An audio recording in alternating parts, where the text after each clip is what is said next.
কি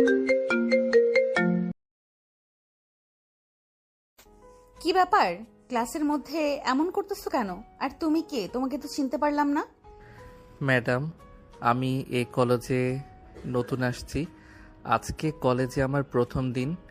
আমার বাসা উল্লাপাড়া, শ্যামলীপাড়া। চিৎকার করতেছো কেন? কি সমস্যা? তোমরা ক্লাসে কি শুরু করে দিয়েছো? এটা কি কোনো ক্লাস নাকি বাজার বানিয়েছো? এটা কেমন কথা বললেন ম্যাডাম? আর এখানে দুষ্টামি দাবি করতেছি না। আমি তো চুপচাপ বসে আছি। তাহলে আমাকে বলতেছেন কেন এগুলা? কথা? যারা দুষ্টামি করতেছে তাদেরকে বলুন না। তুমি তো দেখতেছি খুব বেয়াদব একটা ছেলে। তোমার সঙ্গে তো কথাই বলা যায় না। তুমি কি আমাকে চেনো? আমি এই ক্লাসের টিচার, আর তুমি আমার সঙ্গে বেয়াদবি করছো। সাদিয়া হচ্ছে এই ক্লাসের সব থেকে সুন্দরী ম্যাডাম। একমাত্র তার ক্লাসে সব ছেলেরাই মনোযোগ দিয়ে পড়াশোনা করে। সে অনেক সুন্দরী একটা মেয়ে, কিন্তু বাইরে থেকে দেখলে মনে হয় সে অনেক রাগী একটা মেয়ে। কিন্তু ভেতর থেকে সে অনেক নরম মনের মানুষ, কিন্তু তার মনের ভেতরটা কাউকে বুঝতে দিতে চায় না। আমিরও এই স্কুলে নতুন, তাই সে ম্যাডামকে এখনো ভালো করে চিনতে পারেনি। আমিরের বন্ধু আবিরকে বোঝানোর চেষ্টা করতেছে। আরে তুই কি পাগল হয়ে গেছিস নাকি? ম্যাডামের সঙ্গে তর্ক করছিস? এখনই কিন্তু ডাস্টার দিয়ে তোর মাথা ফাটিয়ে দেবে ম্যাডাম। ম্যাডাম কিন্তু অনেক রাগী। রাগী হয়েছে তো কি হয়েছে? আমি তো মনে হইতে কোনো কাজ করতেছি না যে আমার উপর শুধু শুধু রাগ দেখাবে। কেন? আমি কি কোনো অন্যায় কাজ করেছি নাকি? আর ক্লাস তো এমনই হবে, একটু হইচই তো থাকবেই। যাই করিস, ম্যাডামের সঙ্গে তর্ক করিস না। ম্যাডাম অনেক রাগী। রাগ উঠলেই কিন্তু তার মাথা ঠিক থাকে না। আচ্ছা, একটা বিষয় আমি বুঝতে পারলাম না। বন্ধু ম্যাডামকে দেখে মনে হয় না তার বয়স বেশি একটা হবে। তাকে দেখে খুবই অল্প বয়স মনে হয়। তুই একদম ঠিক ধরেছিস। ম্যাডামের বয়স বেশি না, তো আমাদের থেকে 3-4 বছরের বড় হবে হয়তো, কিন্তু খুব অল্প বয়সে তার চাকরি হয়ে গেছে। তার ভাই ভাইদের একটু প্রভাব আছে তো, তারা অনেক ধনী, তাই তাদের চাকরি নিতে তেমন একটা প্রবলেম ফেস করতে হয় না। ও আচ্ছা, এই কথা। তাই তো বলি যে কলেজের ম্যাডামের এত টেম্পার হাই হয়ে থাকে কেন সব সময়? সব ছেলেরাই নাকি তাকে দেখে ভয় পায়, কিন্তু কই, আমি তো তাকে দেখে ভয় পেলাম না। তুই থাম তো বন্ধু, তুই নিজেও তো মার খাবি, আমাদেরও মার খাওয়াবি। যদি প্রিন্সিপাল স্যারের কাছে আমাদের বিষয়ে নালিশ দেয়, তাহলে কিন্তু আমাদের অবস্থা খারাপ হয়ে যাবে। বুঝতে পারতেছিস? তুই সেটা তর্ক করিস না, ম্যাডামের সঙ্গে চুপ করে থাক। আবির তার বন্ধুর কথায় চুপ হয়ে গেল, কিন্তু তার মনের মধ্যে অন্যরকম একটা হাওয়া বইতে শুরু করলো। যখনই শুনেছে ম্যাডামের বয়স অল্প, তখন থেকেই তার মনের মধ্যে কেমন যেন একটা শীতল হাওয়া বইতে শুরু করেছে। তবে এটা কিসের ইঙ্গিত সেটা এখনো বুঝতে পারেনি। এই ছেলে, এদিকে আসে। আমার একটা কথা আছে, আমার একটা কাজ আছে, করে দিতে পারবি? আরে আশ্চর্য ব্যাপার, আমি কি আপনার বাড়ির কামলা নাকি যে আমাকে এভাবে ডাকতেছেন? মনে হচ্ছে আমাকে টাকা দিয়ে কিনে নিয়েছেন। আর যদি কোনো কাজ করাতে চান তাহলে ভালো ব্যবহার করুন। তোর সঙ্গে তো এখন অনেক ভালো ব্যবহার করতেছি, কিন্তু তুই কিন্তু আমাকে চিনিস নাই। এখনো আমাকে দেখে কলেজের সব ছেলেরাই ভয় পায়, কিন্তু একমাত্র তুই দেখতেছি আমার মুখের উপরে কথা বলতেছিস। তোর সাহস অনেক, সেটা আমি ক্লাসরুমেই বুঝতে পেরেছি। আমি চাইলে তোর কি অবস্থা করতে পারি তুই জানিস? কি করবেন? আর খুব হলে প্রিন্সিপাল স্যারের কাছে আমার নামে নালিশ করবেন। এর থেকে বেশি আর কি করবেন? এই কথা বলে যে আবির হাঁটা শুরু করবে, তখনই পেছন থেকে তার গলাটা টান দিয়ে তাকে চেপে ধরলো ম্যাডামের। এরকম কাণ্ড দেখে আবির অনেক ভয় পেয়ে গেল। সে ভাবতেছে এখন যদি কেউ দেখে ফেলে তাহলে কি অবস্থা হবে তাদের। ম্যাডাম তার কলার ধরে আছে। সে অনেক রিকোয়েস্ট করতেছে ম্যাডামের কাছে, কিন্তু ম্যাডাম তো আর কোনো কথাই শুনছে না। আরে আরে ম্যাডাম, কি করতেছেন এগুলো? প্লিজ ছাড়েন আমাকে। এটা কিন্তু ঠিক করতেছেন না। আপনি যদি কেউ দেখে ফেলে তখন কি হবে বলেন?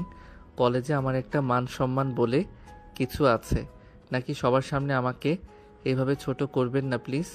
কিসের ছোট? তোকে আমি ক্লাসরুমে দেখেই বুঝতে পেরেছিলাম তুই অন্যরকম একটা ছেলে। তুই আমার সঙ্গে তর্ক করেছিস, তোর মধ্যে অনেক দম আছে, তোকে দেখেই বুঝতে পেরেছিলাম। এখন তোকে ছাড়বো না। কি করবি? চিৎকার করবি? আশ্চর্য ব্যাপার, আপনি আমার কলার ধরে আছেন কেন এভাবে? আমাদের যদি কেউ একটা রুমে এভাবে দেখে ফেলে তাহলে আমাদের কী ভাববে বলেন? আপনারও তো একটা মান সম্মান আছে। আপনি হলেন এই কলেজের স্বনামধন্য একজন ম্যাডাম, আর আপনি আপনার স্টুডেন্টের কলার ধরে দাঁড়িয়ে আছেন। এটা কেমন দেখায় বলেন? তুই চিৎকার কর, সমস্যা নেই, দেখি কার লজ্জা বেশি আর কার লজ্জা কম। তখনই ম্যাডাম এর থেকে নিজেকে ছাড়িয়ে নিয়ে দৌড় দিয়ে চলে গেল। আমির আবার অনেক ভয় পেয়ে গেছিল। সে আশেপাশে দেখতেছে কেউ তাদেরকে এইভাবে একটা রুমে দেখে ফেলেনি তো। এদিকে সাদিয়া বিষয়টা এনজয় করতেছে। তার ওই মুখের মিষ্টি হাসি দেখে মনে হচ্ছে সে আবিরের প্রেমে পড়ে যাচ্ছে একটু একটু করে, তার কাছে যেতে চাচ্ছে। কিন্তু তার এই ধরনটা ভিন্ন, যে ধরনটা আবির একদমই পছন্দ করতেছে না। কিন্তু সাদিয়া এই বিষয়টা এনজয় করতেছে। কি হলো রে? কই থেকে এরকম দৌড়াতে দৌড়াতে আসতেছিস? মনে হচ্ছে তোকে কোনো কুকুর দৌড়ানি দিয়েছে। এভাবে হাঁপাচ্ছিস কেন? আর বলিস না বন্ধু, অনেক কাহিনী। এখন এই বিষয়ে কিছু বলবো না, অন্য এক সময় বলবো। একটা প্রেমের গন্ধ পাচ্ছি মনে হচ্ছে। প্রেম টেম করে ফেললি নাকি? আবার নাকি কেউ প্রস্তাব দিল তোকে? অবশ্য তোকে কেউ প্রেমের প্রস্তাব দিলে আমি অবাক হব না, কারণ তুই তো অনেক স্মার্ট একটা ছেলে। তোর সঙ্গে মেয়েরা অবশ্যই প্রেম করতে চাইবে। এসব কথা বলিস না তো বন্ধু, এখন পড়াশোনার বয়স। এখন এইসব প্রেম প্রীতি করে কী লাভ বল? পড়াশোনায় ফোকাস করতেছি। প্রেম টেম আমার দ্বারা হবে না, বুঝতে পেরেছিস? তোর চোখ মুখ বলে দিচ্ছে যে তোর মনের মধ্যে কোনো একটা ঝড় বয়ে যাচ্ছে। সে বিষয়টা হয়তো আমাদের বলতেছিস না, কিন্তু তোকে দেখে সেটা বুঝতে পারতেছি। আচ্ছা, এখন এগুলো কথা বাদ দে। আজকের কোনো প্ল্যান আছে নাকি? কোথায় আড্ডা দিবি? নাকি সরাসরি বাসায় চলে যাবি? আজকে আর কোনো প্ল্যান নাই বন্ধু, এমনিতেই অনেক ক্লান্ত লাগতেছে। সবারই একই অবস্থা। আজকে প্রচুর গরম পড়েছে, সরাসরি বাড়িতে গিয়ে ঘুমিয়ে পড়বো। আবিরের মনের ভিতর ঝড় বয়ে যাচ্ছে। সে শুধু বারবার সাদিয়া ম্যাডামের সেই কাণ্ডটাই মনে পড়তেছে তার। কিন্তু তাকে বাইরে থেকে মনে হচ্ছে সে অনেক হাসি খুশি আছে, টেনশন মুক্ত। কিন্তু তার ভেতরে অনেক কথা হচ্ছে নিজের মধ্যেই। কিন্তু কিন্তু তার বন্ধুদের বুঝতে দিচ্ছে না। কিন্তু তার বন্ধুরা একটু একটু বুঝতে পেরেছে। কিন্তু আবিরকে আর প্রশ্ন করতেছে না, কারণ আবির এমনিতে একটু ঘাবড়ে গেছে। সেদিন সবাই যে যার বাসায় চলে গেল।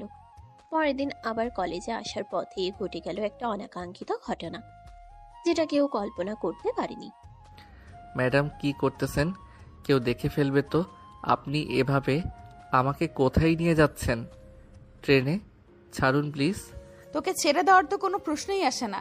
তোকে আজকে বুঝিয়ে দেব যে আমি তোর থেকে কি চাচ্ছি। তোর মধ্যে আমি এমন একটা বিষয় লক্ষ্য করেছি যেটা এর আগে কোনো ছেলের মধ্যে আমি দেখতে পাইনি। ম্যাডাম কী সব কথা বলতেছেন এগুলা আমার মধ্যে? ম্যাডাম কী সব কথা বলতেছেন এগুলা? আমার মধ্যে কি দেখতে পেয়েছেন আপনি? আর আমার সঙ্গে এভাবে কথা বলতেছেন কেন? আর আপনি আমাকে এভাবে একটা চিপাই গলিতে নিয়ে আসলেন কেন? আমাদের যদি কেউ এইভাবে দেখে ফেলে তাহলে অনেক বড় একটা অঘটন ঘটে যাবে। বুঝতে পারছেন না আপনি? প্লিজ ছেড়ে দেন আমাকে। আচ্ছা তুই সত্যি করে বল তো, তুই কি এখনো বুঝতে পারছিস না আমি কি চাচ্ছি তোর কাছ থেকে? নাকি তুই বুঝেও না বোঝার ভান করতেছিস? আমাকে সত্যি করে বলতে হবে আজকে। আমি সত্যি বুঝতে পারতেছি না ম্যাডাম, আপনি কি বলতেছেন আমাকে। আমার অনেক ভয় করতেছে।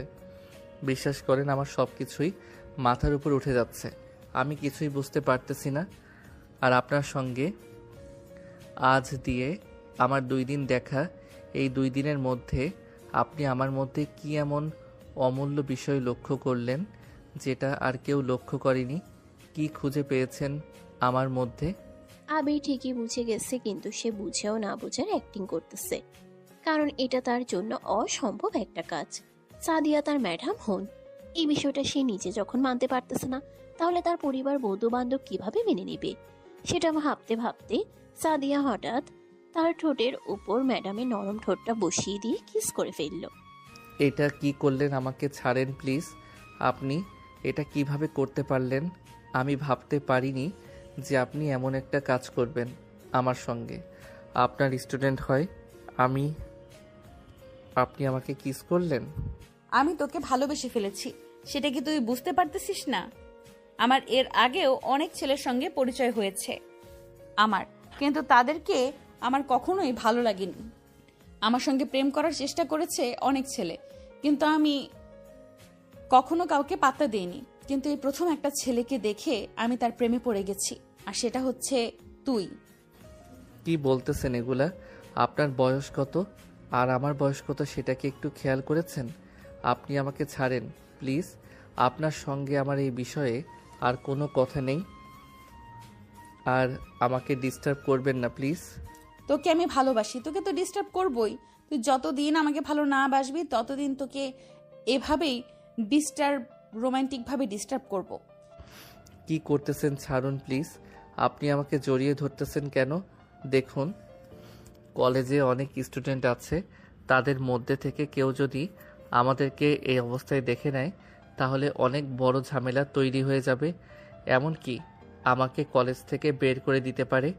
আপনি একটু বোঝার চেষ্টা করুন। আচ্ছা, তুই কি কোনো ছেলে মানুষ নাকি? এমন ভাব করতেছিস মনে হচ্ছে তুই 10 বছরের একটা বাচ্চা শিশু, আর কে কি ভাববে, কে দেখলো আর কে না দেখলো সেটা ভেবে আমার কোনো লাভ নেই। আমি তো তোকে ভালোবাসি, এটাই আমার জন্য অনেক কিছু। এটা কি ঠিক হচ্ছে বলুন? আপনার ফ্যামিলি, আমার ফ্যামিলি, কেউ কিন্তু আমাদের এই সম্পর্ক মেনে নিবে না। আপনি একটু বোঝার চেষ্টা করুন। আপনি আমাকে ছাড়ুন তো, আমার অনেক বিরক্ত লাগতেছে। আমি ক্লাসরুমে যাব, ছেড়ে দেন আমাকে। আমির সাদিয়ার হাত থেকে ছাড়া পাওয়ার সঙ্গে সঙ্গে সে ক্লাসরুমের দিকে যাওয়া শুরু করলো। তার মনের মধ্যে অনেক ভয় কাজ করতেছে। তার মনে শুধু একটা কথাই ভেসে উঠতেছে, সাদিয়া ম্যাডাম এই কাজটা কিভাবে করলো। সে কোনোভাবে মানতে পারতেছে না যে সাদিয়া ম্যাডাম তাকে কিস করেছে। সে এমন একটা ভাব ধরে ক্লাসরুমে গেল যেন কিছুই হয়নি, একদম নর্মাল ভাবে আছেন। কিন্তু তার বন্ধুরা দেখে তাকে প্রশ্ন করা শুরু করে। কিরে আবির, কি শুনলাম ম্যাডাম নাকি তোকে ঠোঁটের ওপর কামড় দিয়েছে? কই দেখি দেখি, আমাদেরকে একটু দেখা কোথায় কামড় দিয়েছে।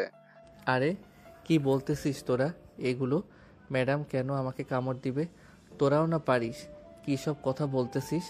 এগুলো কথা কেউ শুনলে সমস্যা হতে পারে, সেটা তোরা বুঝতে পারিস না? আবির তার বন্ধুদের কথা শুনে অনেক ঘাবড়ে গেল। সে বুঝতেই পারতেছে না তার বন্ধুরা তাদের এই বিষয়টা কিভাবে জেনে গেল। তখন তো আশেপাশে কেউ ছিল না, তাহলে কিভাবে তারা জেনে গেল? আবির যেন এই কথাটা ভাবতে ভাবতে কোথায় যেন হারিয়ে গেল। এদিকে তার বন্ধুরা তাকে ডাকাডাকি শুরু করে দিয়েছে। কিরে, তোকে একটা প্রশ্ন করলাম, তুই উত্তর না দিয়ে কোথায় হারিয়ে গেলি? কোনো কথাই বলতেছিস না, তার মানে কথাটা সত্য মামা?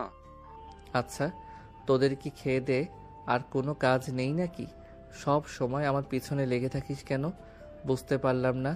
আর কে বলল তোকে যে ম্যাডাম আমার ঠোঁটে কামড় দিয়েছে? আর মিথ্যে বলতে হবে না বন্ধু, আমরা সবই জানি।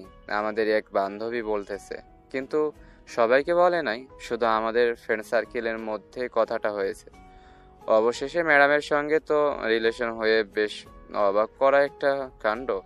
এটা কি করে হলো যে ম্যাডামের সঙ্গে প্রথম দিনে তোর ঝগড়া হলো, আর আজকে সেই ম্যাডামের সঙ্গে তোর এত প্রেম কিভাবে হয়ে গেল এই একদিনের মধ্যে? বুঝতে পারলাম না।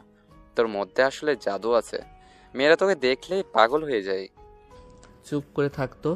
ম্যাডাম আমাকে ঠোঁটে কামড় দেয় নাই। বারবার এই কথাটা বলিস না তো, এটা মিথ্যে কথা। তোদেরকে যে এই ইনফরমেশনটা দিয়েছে, সে যে এই কথা বলেছে, এরকম কিছুই হয়নি আমাদের।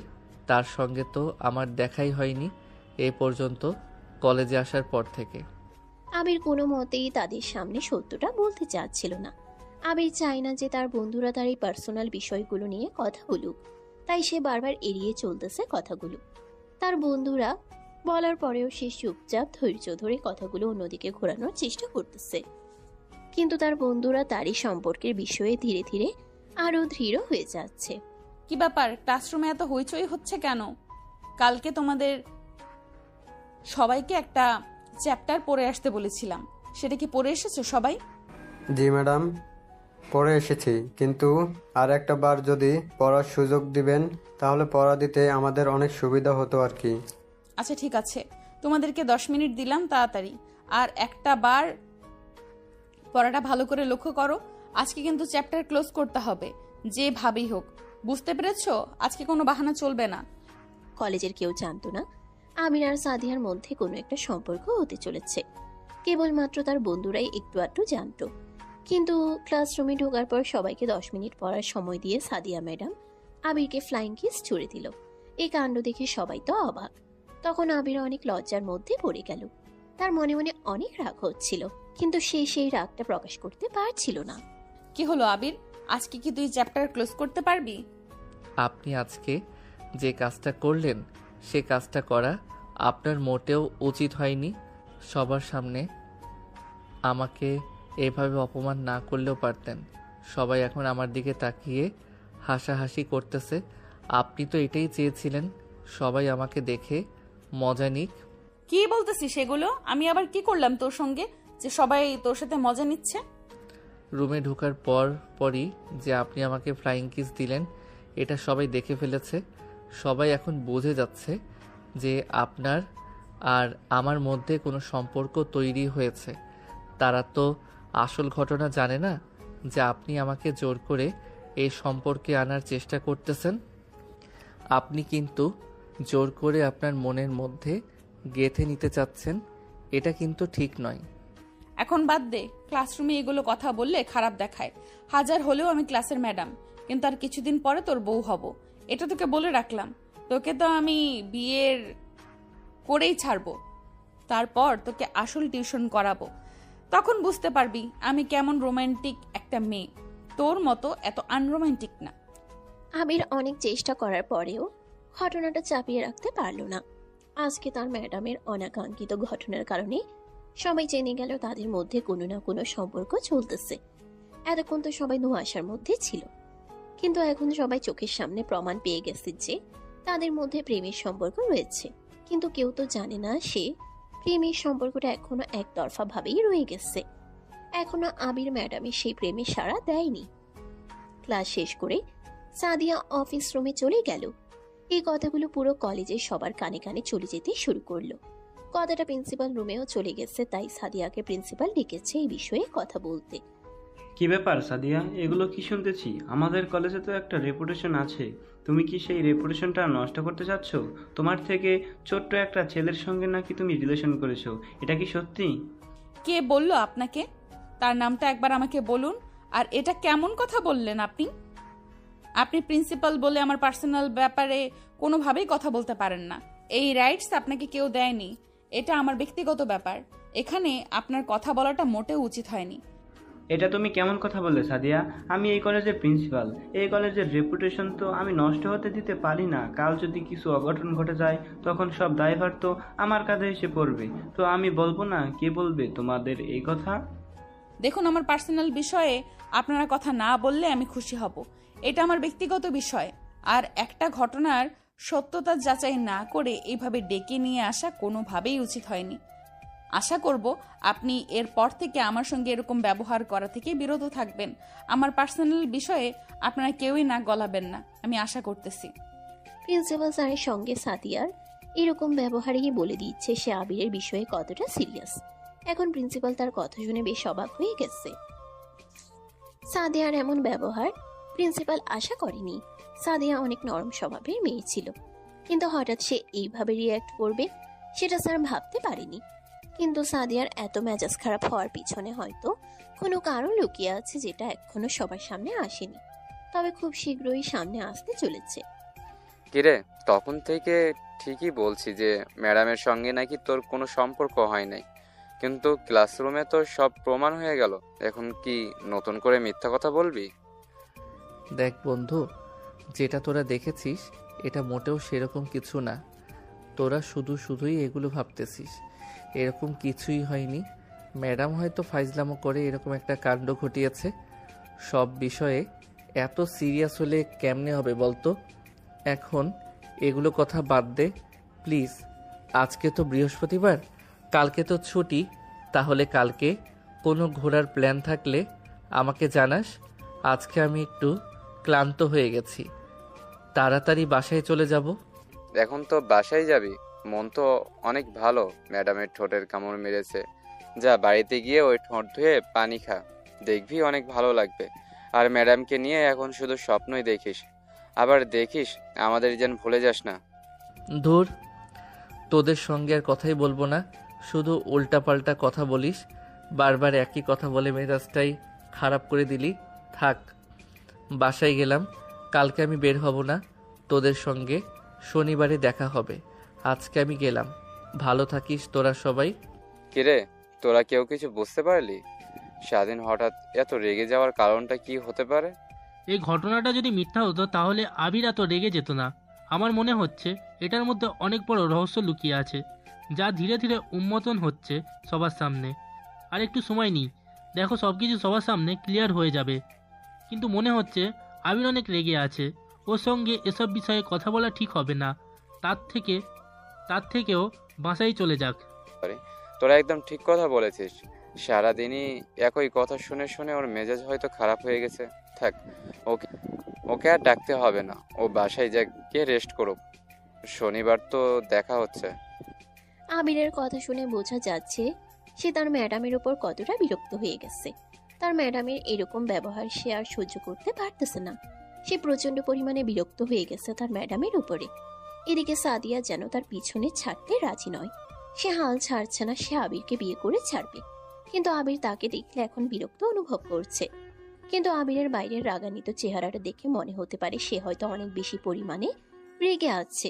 কিন্তু তার মনের ভিতর অন্য একটা কথা ঘুরপাক খাচ্ছে, কিন্তু সেই কথার উত্তর আবির নিজেও জানে না। সে বাসায় গিয়ে খাওয়া দাওয়া না করে সে যে ঘুমিয়ে পড়েছে, তাকে খাবার জন্য ডাকার পরেও সে উঠে নাই। শুক্রবারে বেলা 12টায় আবির ঘুম থেকে উঠেছে। সেটা একটা দুঃস্বপ্ন দেখে লাফিয়ে উঠেছে। সাদিয়াকে নিয়ে সে একটা স্বপ্ন দেখেছে, যে সাদিয়াকে সে বিয়ে করে তার ঘরে বউ করে তুলেছে। এটা দেখে সে লাফ দিয়ে উঠেছে। সে এই স্বপ্নটা দেখে ঘেমে একাকার হয়ে গেছে। কি রে সাদিয়া, কি শুনলাম আমি? ঘটনাটা কি সত্যি নাকি? তুই নাকি তোর একটা স্টুডেন্টকে প্রপোজ করেছিস, আবার তাকে নিয়ে আড়ালে গিয়ে কিস করেছিস শুনলাম। ঘটনাটা কি সত্যি? তুই তো জানিস রে, আমি সোজা সাপটা কথা বলতে পছন্দ করি। ওই ছেলেটাকে দেখার পর থেকে আমার মনের মধ্যে অন্যরকম একটা অনুভূতি কাজ করতেছে। আমার মনে হচ্ছে যে ওই ছেলেকে আমার জন্যই তৈরি করেছে। ওকে প্রথম দিনই দেখার পর থেকে আমি ভালোবেসে ফেলেছি, তাই ওকে পটানোর চেষ্টা করতেছি, কিন্তু কোনো মতেই কাজ হচ্ছে না। বলিস কি? তুই তো দেখি একটু চেঞ্জ হোস নাই, আগের মতোই আছিস। এটা তুই কি ঠিক কাজ করতেছিস? ওই ছেলে তোর বয়সে অনেক ছোট, তার উপর আবার তোর স্টুডেন্ট হয়। সেই ছেলের সঙ্গে এরকম রিলেশনে জড়িয়ে যাচ্ছে, এটা কি তোর পরিবার বা ওই ছেলের পরিবার মেনে নেবে? দুই পরিবার মেনে নিবে কি না নিবে সেটা তো বলতে পারতেছি না, কিন্তু এখনো আবিরকে রাজি করাতে পারি নাই। তাহলে পরিবারের কথা এখান থেকে বাদ দিয়ে দিলাম। আগে তো আবিরকে আমার প্রেমের জালে ফাঁসাই, তারপরে পরিবারকে বলবো আমাদের সম্পর্কের বিষয়ে। কিন্তু এখন আগেরটা পটাতে পারেনি। দেখ, যাই করিস ভেবে কাজ করিস। এখন কিন্তু তুই একটা কলেজের টিচার, তাই একটা কাজ করার আগে ভেবে কাজ করিস। তোর কিন্তু মান সম্মান জড়িত এখন, জোর করে কিন্তু ভালোবাসা আদায় করা যায় না। তাই যাই করিস ভেবে চিন্তে করিস, উল্টোপাল্টা কিছু করে ফেলিস না, আগেই বলে দিলাম কিন্তু। আর এখন আমি রাখি, আমার কাজ আছে একটু। সাদিয়ার বান্ধবী সাদিয়াকে অনেক বোঝানোর পরেও সে আবার সেই একই কথা বলতেছে। আবিরকে সে ছাড়তে পারবে না। সে তাকে তার নিজের থেকে বেশি ভালোবেসে ফেলেছে। সে আবিরকে বিয়ে করবে, এটা চ্যালেঞ্জ নিয়েছে, সে বিয়ে করে ছাড়বে। কিন্তু সাদিয়ার বান্ধবী তাকে সাবধান করে দিল যে সে এখন একটা কলেজের ম্যাডাম, সব কাজ এখন তার করা যাবে না, তার ভেবে চিনতে কাজ করতে হবে। সেটা তাকে স্মরণ করিয়ে দিল। কিন্তু সাদিয়া তো নাছর বান্দি, সে তো কোনোভাবেই আবিরের পিছু ছাড়তে রাজি নয়। হ্যালো বন্ধু, কিরে কি অবস্থা? কোথায় তোরা?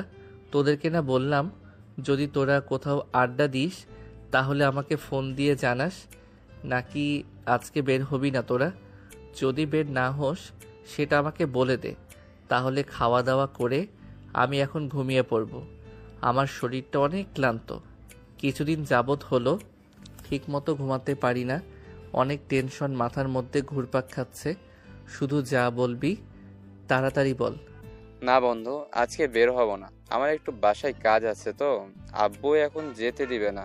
কাজ শেষ করে সন্ধ্যা হয়ে যাবে। তাই আজকে আর দেখা করা হবে না। কালকে কলেজে গিয়ে দেখা করব, সমস্যা নেই। আমার সঙ্গে কি তোর কোনো দরকারি কথা আছে? নাকি যদি কোনো কথা থাকে তাহলে এখনই বলতে পারিস। না না, কোনো সমস্যা নেই। আমি এমনি তোকে ফোন করলাম যে যদি ফ্রি থাকিস তাহলে আজকে বাইরে গিয়ে একটু আড্ডা দিব। সমস্যা নেই, তাহলে কালকে কলেজে দেখা হবে। এখন তাইলে আমি রাখলাম, খাওয়া দাওয়া করে ঘুমাবো আমি। আবিরের চোখে মুখে চিন্তার ছাপ স্পষ্ট হয়ে উঠেছে। সে সাদিয়ার এ ব্যবহারের জন্য খুবই বিরক্ত। সে এখন বুঝতেই পারতেছে না তার কি করা উচিত। এখন সে ভাবতেছে কালকে কলেজে গিয়ে না আবার অনাকাঙ্ক্ষিত কোনো ঘটনা ঘটে যায় তার সঙ্গে। সে চাচ্ছে না যে সাদিয়া ম্যাডাম তার সঙ্গে আর কোনো রকম কথা বলুক। সে এখন একা থাকতে চায়। সে তার উপর খুবই বিরক্ত এখন। পরের দিন সে অনেক ভয়ে ভয়ে ক্লাসের দিকে যাচ্ছিল। সে একটা করে পা ফেলছিল আর সাদিয়া ম্যাডামের কথা মনে হতেই তার বুকটা কেঁপে কেঁপে উঠতেছিল। ম্যাডাম, আপনার কাছে অনুরোধ, আজকে কোনো রকম ঝামেলা সৃষ্টি করেন না প্লিজ। এখন অনেক ছাত্রছাত্রী আছে, এখানে মান সম্মানের ব্যাপার আছে একটা।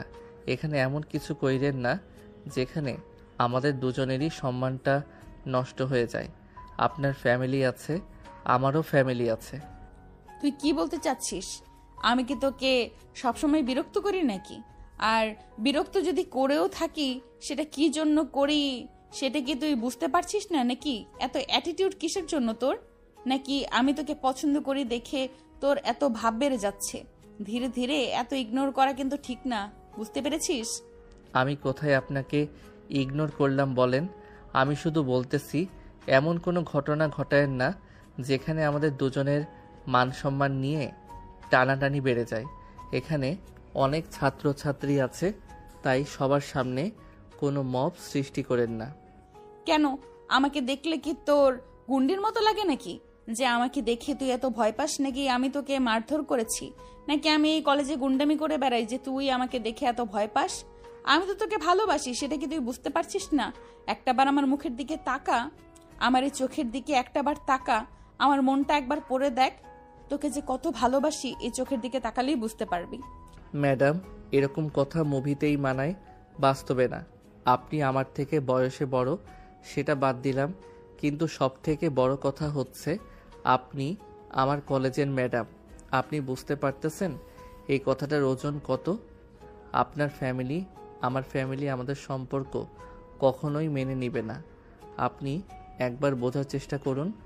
ফ্যামিলি নিয়ে এত টেনশন করতে হবে না, তুই শুধু রাজি হয়ে যা। তুই রাজি হয়ে গেলে ফ্যামিলিকে কিভাবে রাজি করতে হয় সেটা আমি খুব ভালো করেই জানি। আর আমি মনে করতেছি আমাদের এই সম্পর্কে ফ্যামিলি বাধা হয়ে দাঁড়াবে না, শুধু তুই রাজি হয়ে যা। আচ্ছা, ক্লাস শেষে আমরা কথা বলি, এখন আর এগুলো বিষয়ে কথা বলি না। সবাই আমাদেরকে লক্ষ্য করতেছে, আমাদের দিকে তাকিয়ে আছে। আপনি সেটা বুঝতে পারেন না নাকি? এখন আমার পথটা ছেড়ে দেন, আমি ক্লাসরুমে যাব। এই কথা আবির বলতে না বলতেই সাদিয়া আবিরের হাত ধরে টেনে নিয়ে লাইব্রেরির পিছনে নিয়ে গেল। সবাই সাদিয়ার কাণ্ড দেখে অবাক। সবাই তাদের দিকে তাকিয়ে আছে। পুরো কলেজে তাদের কথাই শুধু হচ্ছে, তাদের নিয়ে আলোচনা হচ্ছে। আবিরের বন্ধুরা তো নিজের চোখেও বিশ্বাস করতে পারতেছে না যে সবার সামনে এভাবে কিভাবে ম্যাডাম একটা ছেলেকে লাইব্রেরির পিছনে নিয়ে যেতে পারে। পুরো কলেজ এটা নিয়ে হইচই বেঁধে গেল। আপনার আসলেই মাথায় সমস্যা আছে, বুঝতে পেরেছেন? এতদিনে তেমন একটা কেউ জানতো না আপনার এই পাগলামি সম্পর্কে, কিন্তু আজকে পুরো কলেজের সামনে এভাবে আমার হাত ধরে টেনে নিয়ে আসলেন। এখন সবাই আমাদের নিয়ে আলোচনা করবে, আমি নিশ্চিত। তুই অন্যের কথা কেন কানে নিস বলতো? আমি যে তোকে ভালোবাসি, তোকে এতটা আদর করে যত্ন নেই তোর, তারপরেও তুই আমার উপরে একটুও মায়া দেখাস না। তুই শুধু অন্যের কথা ভাবিস। আমি যে তোর পেছনে একটা মেয়ে হয়ে পাগলের মতো ঘুরতেছি, সেদিকে তোর কোনো খেয়াল নেই। তুই শুধু অন্যদের নিয়ে আসিস। দেখুন, অন্যদের নিয়ে থাকবো না কি জন্য বলেন? আজকে যে কাজটা আপনি করলেন, এতক্ষণে তো হয়তো প্রিন্সিপাল স্যারের কাছে আমাদের এই কথা পৌঁছে গেছে। এখন কি হবে কে জানে, আমি তো কিছুই বুঝতে পারতেছি না। এখন ছেড়ে দেন প্লিজ, ক্লাসরুমে যাই। অনেক হয়েছে আপনার সাথে সময় কাটানো, এখন আমাকে ছেড়ে দেন। আবিরের হাত ছেড়ে দিয়ে শক্ত করে তাকে জড়িয়ে ধরে সাদিয়ার নরম ঠোঁট দিয়ে আবিরের ঠোঁট চুষতে শুরু করলো। দুজনেরই দম আটকে যাচ্ছিল, তবুও সাদিয়া লিপকিস করা ছাড়তেছিল না। কিন্তু আবির চোখ খুলে সাইডে তাকাতেই দেখে তাদের স্কুলের প্রিন্সিপাল দাঁড়িয়ে তাদের এই কাণ্ড কারখানা দেখতেছে আর ছিছি করতেছে। এটা দেখে আবির সাদিয়াকে ধাক্কা দিয়ে সরিয়ে দেয়। এটা কি কোনো কলেজ নাকি প্রেমের অঙ্গুরখানা? এটা সেদিনকে সাদিয়া তোমাকে সাবধান করা সত্ত্বেও তুমি বারবার এই ছেলেকে ডিস্টার্ব করতেছো। এতদিন তো আমি সেরকম কথাগুলো মাথায় নেই নাই, কিন্তু আজকে সে সামনাসামনি থেকে যে কাজটা দেখলাম আমার নিজের চোখে বিশ্বাস করতে পারতেছি না। আমি কোন সাদিয়াকে দেখতেছি? তোমরা কলেজে এটা কি শুরু করে দিয়েছো? তোমাদের জন্য কলেজের পরিবেশটা একদম নষ্ট হয়ে গেছে। সবাই শুধু তোমাদের নিয়ে কথা বলতেছে। তোমরা কিন্তু কাজটা মোটেও ঠিক করোনি। তোমাদের যদি এতই প্রেম করার শখ থাকে তাহলে কলেজের বাইরে গিয়ে করো, কলেজের ভেতরে না। সরি স্যার, আসলে এখানে আমার কোনো দোষ নেই। ম্যাডাম আমাকে টেনে এখানে নিয়ে আসে। আমি বুঝতে পারিনি যে ম্যাডাম আমাকে এভাবে কিস করবে জড়িয়ে ধরে। হয়েছে, তোমাদের আর কথা বলতে হবে না। তোমাকে আমি অনেক ভালো ভেবেছিলাম, কিন্তু তুমিও দেখতেছি খারাপ হয়ে গেছো। আবির, একটা কথা তোমাদের বলে রাখলাম, কলেজের মধ্যে এরকম আর কোনো কাজ করো না দয়া করে। এটা একটা শিক্ষা প্রতিষ্ঠান, এখানে বিদ্যার শিক্ষা চলে। এটা কোনো প্রেমের শিক্ষা প্রতিষ্ঠান না। তোমাদের যা মনে চায় সেটাই করবে। এখন থেকে এই কলেজে এগুলো চলবে না। স্যার অনেক বলেছেন, আর বলবেন না। এখন যান, আমরা বুঝতে পেরেছি আমাদের ভুল হয়েছে, সেটা স্বীকার করতেছি। কিন্তু এইভাবে আপনি আমাদেরকে আঘাত করে কথা বলতে পারেন না। এই কলেজে আপনার যেমন অধিকার আছে, আমাদেরও তেমনই অধিকার আছে। কিন্তু আমরা যে কাজটা করেছি এটা আমাদের করা উচিত হয়নি। তোমার সঙ্গে তো আমি কথা বলে কখনোই পেরে উঠবো না, তাই তোমার সঙ্গে আমি তর্ক করতে চাচ্ছি না। তোমরা যে যার কাজে এখন চলে যাও। আর আবির, তুমি তোমার ক্লাসরুমে চলে যাও। তোমাদের নিয়ে কলেজে অনেক কথা হচ্ছে। এই কথাগুলো যদি বাইরে চলে যায়, জানি না কি অবস্থা হবে তখন। স্যার আপনি কোনো চিন্তা করবেন না, আমি এই সকল বিষয়গুলো খেয়াল করতেছি। সমস্যা নেই, যদি কোনো সমস্যা হয় সেটা আমি ফেস করব। আপনার কোনো সমস্যা হবে না, আপনি এই বিষয়গুলো নিয়ে কোনো চিন্তা করবেন না। আবির সাদিয়ার উপর অনেক বেশি রেগে আছে। তার জন্য পুরো কলেজের সামনে আজ তার মান সম্মান শেষ হয়ে গেছে। আবিরের জীবনের 12টা বাজিয়ে দিয়েছে সাদিয়া, কিন্তু তারপরও সাদিয়া আবিরের পিছন ছাড়তে রাজি না। সে আবিরকে নিজের করেই তবে শান্ত হবে, এর আগে সে শান্ত হবে না। কিরে বন্ধু, আজকে তো পুরো কলেজের সামনে তোদের ভালোবাসার সম্পর্ক সবার সামনে উন্মোচন হয়ে গেল। এখন তো সবাই তোদের এই প্রেমের সম্পর্কে জেনে গেল। এটা কিন্তু আশা করিনি। এতটাও ওপেন হওয়া উচিত ছিল না তোদের। বিশ্বাস করো বন্ধু, আমি সাদিয়া ম্যাডামকে একদমই পছন্দ করি না। সে আমার সঙ্গে জোরপূর্বক এরকম কাজ করতেছে। আমি অনেক সহ্য করেছি, আর সহ্য করব না আজকে। আর একটাবার যদি দেখা হয় তাহলে আজকে সত্যি করে বলে দেব যে তাকে আমার একদম পছন্দ হয় না।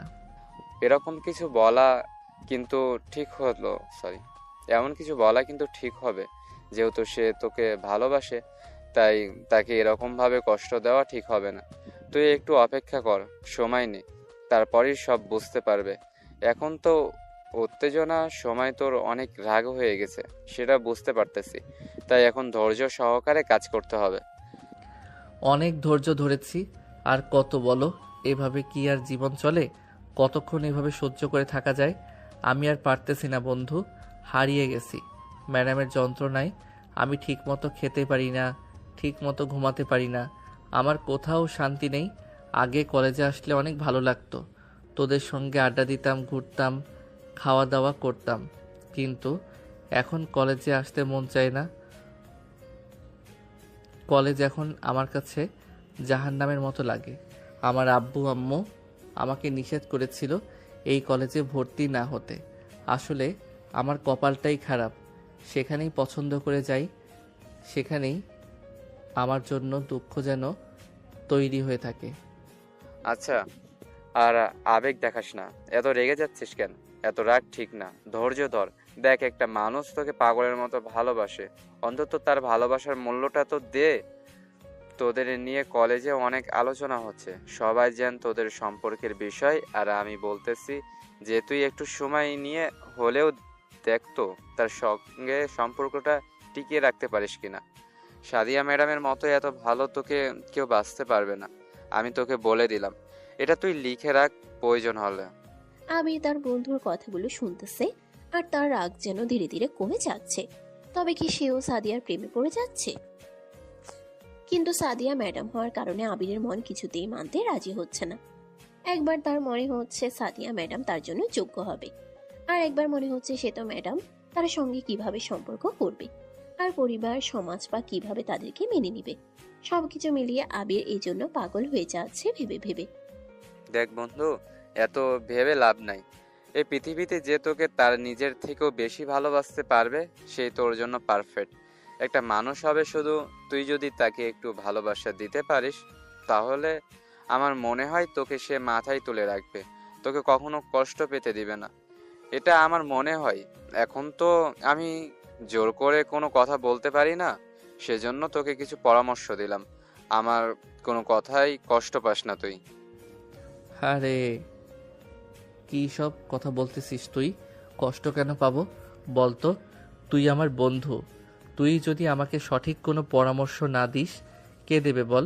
কিন্তু বন্ধু, আমার তো শুধু চিন্তা হচ্ছে যে আমার পরিবার জানতে পারে আমি আমার কলেজের ম্যাডামের সঙ্গে রিলেশন করেছি, তখন তারা কি অবস্থা করবে আমাকে, আবার তাদেরই কি অবস্থা হবে কিছুই বুঝতে পারতেছি না।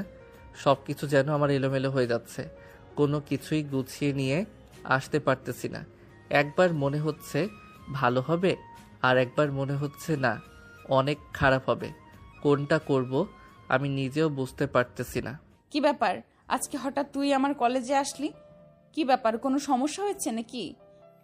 না, কোনো সমস্যা হয়নি, কিন্তু আমি শুনতে পারলাম কিছুক্ষণ আগে নাকি কলেজের অনাকাঙ্ক্ষিত একটা ঘটনা ঘটে গেছে, আর সেই ঘটনাটা নাকি তুই ঘটিয়েছিস।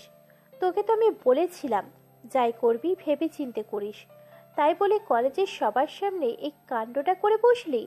সবার সামনে এখন তোর মান সম্মানটা নষ্ট করে ফেললি। এটা তোর করা মোটেও উচিত হয়নি। বিশ্বাস কর বান্ধবী, আমি ওই কাজটা করতে চাইনি, কিন্তু আবিরের সঙ্গে কথা বলতে বলতেই রেগে ওকে টেনে নিয়ে গেছিলাম লাইব্রেরির পিছনে। আমি বুঝতে পারিনি যে কি কাজ করতেছি, এটা নিয়ে কত আলোচনা হতে পারে সেগুলো আমার মাথায় আসেনি। বান্ধবী, তুই একটু আমাকে বিশ্বাস কর।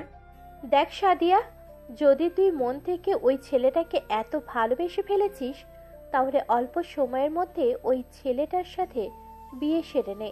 আর শুধু ওই ছেলেটা রাজি হলে হবে না তো, ওর তো একটা পরিবার আছে, ওর পরিবারকে আগে রাজি করাতে হবে। তারপর তো এখন দেখ, এমন কোনো কাজ আর কলেজে করিস না যেটার জন্য সবার মান সম্মান নিয়ে টানাটানি পড়ে যায়। এখন থেকে একটু ভেবেচিন্তে কাজ করার চেষ্টা করিস। বুঝতে পারছিস তো আমার কথা? হ্যাঁ, তোর কথা আমি বুঝতে পেরেছি। আশা করতেছি এমন কোনো ঘটনা ঘটবে না। এখন আমি খুবই সাবধানতার সঙ্গে চলাচল করব। এখনো তো আবিরই আমার প্রেমে সাড়া দেয়নি, তাহলে ওর ফ্যামিলির সঙ্গে কিভাবে কথা বলবো বল? আগে আবিরকে আমার প্রেমে রাজি করায়নি, তারপরে তো ফ্যামিলির কথা ভাববো নাকি? আচ্ছা ঠিক আছে, তাহলে আমি এখন আসলাম। আর ওই ছেলের সঙ্গে ভালো করে কথা বল। এখন যদি ওই ছেলে রাজি না হয়, তাহলে আর বেশি জোর করিস না। জোর করে কিন্তু কখনো ভালোবাসা অর্জন করা যায় না। ভালোবাসা আসে মন থেকে, জোর করে কখনোই ভালোবাসা হয় না। সাদিয়ার বান্ধবী রয়া একটা কথা যেন সাদিয়ার মনে দাগ কেটে গেল। আসলে এই জোর করে কখনোই ভালোবাসা অর্জন করা যায় না। ভালোবাসা আসে মন থেকে। যদি কেউ মন থেকে ভালোবাসতে পারে, সে ভালোবাসা মন থেকে কখনোই মোছা সম্ভব হয় না। ভালোবাসা তো আর 1-2 দিনের জন্য নয়, ভালোবাসা সারা জীবনের জন্য। একে অপরকে সারা জীবন একই শুধু বেঁধে রাখতে যথেষ্ট। এখন আবির আর সাদিয়ার এই সম্পর্ক শেষ পরিণতি কোথায় গিয়ে শেষ হয় সেটার অপেক্ষায় সবাই। এই প্রথম আমার এত ভালো লাগলো, যেটা তোকে আমি বলে বোঝাতে পারবো না। তুই আজকে আমাকে এভাবে হাত ধরে টেনে নিয়ে আসলি, তাও আবার লাইব্রেরির ভেতরে। মনে এক আনন্দ হচ্ছে, কিভাবে যে তোকে বোঝাই। তাই নাকি? এত ভালোবাসেন আমাকে? কিন্তু আমি কখনোই আপনার সেই ভালোবাসার সঠিক মূল্য দিতে পারিনি। সব সময় আপনাকে অপমান করে গেছি। আপনাকে কখনোই আপনার প্রাপ্য সম্মানটুকু আমি আপনাকে দেইনি। এটার জন্য আমি সরি। আরে কি বলতেছিস? সরি বলতেছিস কেন আমাকে? তুই যে আমাকে এইভাবে লাইব্রেরিতে নিয়ে এসে জড়িয়ে ধরে দাঁড়িয়ে আছিস, এটা আমার জন্য কত বড় স্বপ্ন, কত বড় চাওয়া, সেটা তোকে বলে বোঝাতে পারবো না। আমার অনেক ইচ্ছা ছিল যে তুই আমাকে হাত ধরে একসাথে হাঁটবি, আমার সঙ্গে গল্প করবি, হেসে হেসে কথা বলবি, আর সেই স্বপ্নটা পূরণ হয়ে গেল। মানুষের কত বড় বড় স্বপ্ন থাকে, আর আমার স্বপ্ন হাত ধরে হেঁটে কথা বলা, আমরা সঙ্গে গল্প করলে আপনি এত খুশি। আসলে অল্প চাহিদার মানুষের সঙ্গে থাকার মজাই অন্যরকম। কিন্তু আমাদের পরিবার কি আমাদের এই সম্পর্ক মেনে নিবে? আপনি হলেন আমার ম্যাডাম, ম্যাডামের সঙ্গে স্টুডেন্টদের বিয়ে, এটা শুনতে কেমন যেন লাগে। দেখ স্বাধীন, এক একজনের স্বপ্ন এক এক রকম থাকে। আমার স্বপ্ন ছিল যে তুই আমাকে একদিন হাত ধরে নিয়ে যাবি, আমার সঙ্গে গল্প করবি, আমাকে নিজের ইচ্ছায় জড়িয়ে ধরবি, আদর করবি। এটাই তো আমি চেয়েছিলাম, আর আজকে সেটা পেয়েও গেলাম। তাই আজকে আমি অনেক হ্যাপি। আমার মতো হ্যাপি এই পৃথিবীতে আর দুটো একটা নেই। তাদের এরকম ভালোবাসার কথোপকথন চলতেছে দুইজনের মধ্যে। তারা দুজন দুজনকে আপন করে নিয়েছে, একে অপরকে প্রতিশ্রুতি দিচ্ছে তারা কেউ কখনো কাউকে ছেড়ে যাবে না, কাউকে কখনো কষ্ট দিবে না। হঠাৎ এর মধ্যেই ঢুকে গেল সেই কলেজের ইংলিশ টিচার লাইব্রেরিতে ঢুকে দেখে আবির আর সাদিয়া একজন আরেকজনকে জড়িয়ে ধরে দাঁড়িয়ে আছে। সেটা দেখে সে তেলে বেগুনে জ্বলে উঠেছে। তারপরে শুরু হলো তাদের মধ্যে কথা কাটাকাটি। কি ব্যাপার সাদিয়া, তোমার কি কোনো লজ্জা শরম নেই নাকি? এটা একটা লাইব্রেরি, এখানে এসেও কি তোমার এরকম ঘৃণিত কাজ করতে হবে? এটা তো একটা কলেজ নাকি নাকি একটা রঙ্গশালা বানিয়ে ফেলেছো? তোমরা দুজন মিলে তোমাদের কি মান সম্মান বলে কিচ্ছু নেই নাকি? সাবধানে কথা বলুন। এই কলেজে আপনার যতটুকু অধিকার, আমারও ঠিক ততটুকুই অধিকার। আপনি আমার সঙ্গে এরকম উচ্চস্বরে কথা বলতে পারেন না। আর আমরা কি এমন ভুল করেছি? আমরা একজন আরেকজনকে জড়িয়ে ধরে কথা বলতেছি, এখানে খারাপের কি দেখলেন? আর যদি আমি খারাপ কিছু করে থাকি সেটা আমার ব্যক্তিগত পার্সোনাল বিষয়, এখানে আপনি কথা বলার কে? যদি আপনার এতই খারাপ লেগে থাকে তাহলে প্রিন্সিপাল স্যারকে গিয়ে কমপ্লেন করুন, কিন্তু আমার সঙ্গে এমন করে কথা বলবেন না।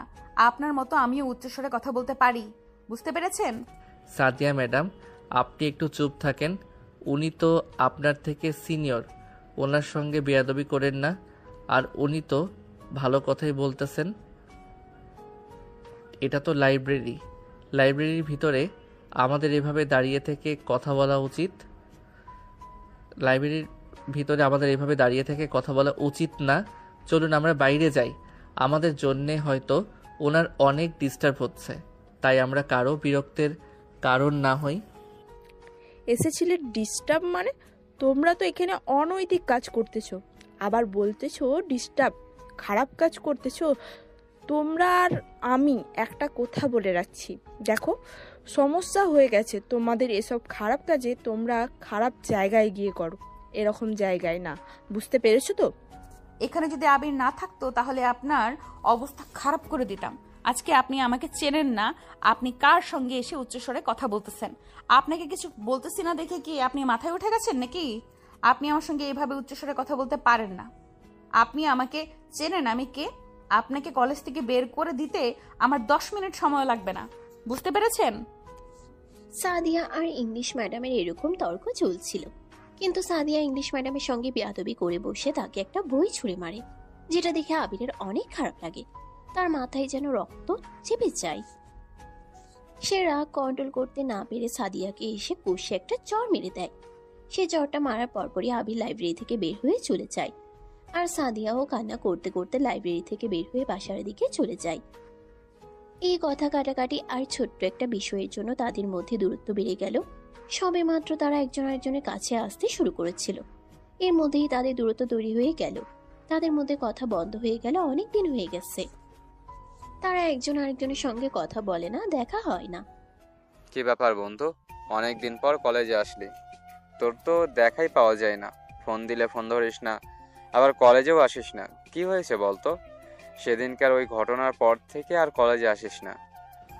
আমার অনেক খারাপ লাগতেছে বন্ধু। সেই দিন ম্যাডামকে চড় মারার পর থেকে আমি শুধু আফসোস করে যাচ্ছি, কেন যে তাকে চড়টা মারলাম। আমার এই কাজটা করা একদমই উচিত হয়নি। ম্যাডাম আমার এই কাজে হয়তো অনেক কষ্ট পেয়েছেন। কষ্ট মানে? তুই যেদিন তাকে চড় মেরেছিলি সে তার পরের দিন থেকে আর কলেজে আসে না, শুনলাম সে নাকি কলেজে রিজাইন দিয়ে চলে গেছে, কিন্তু কোথায় গেছে কেউ জানে না।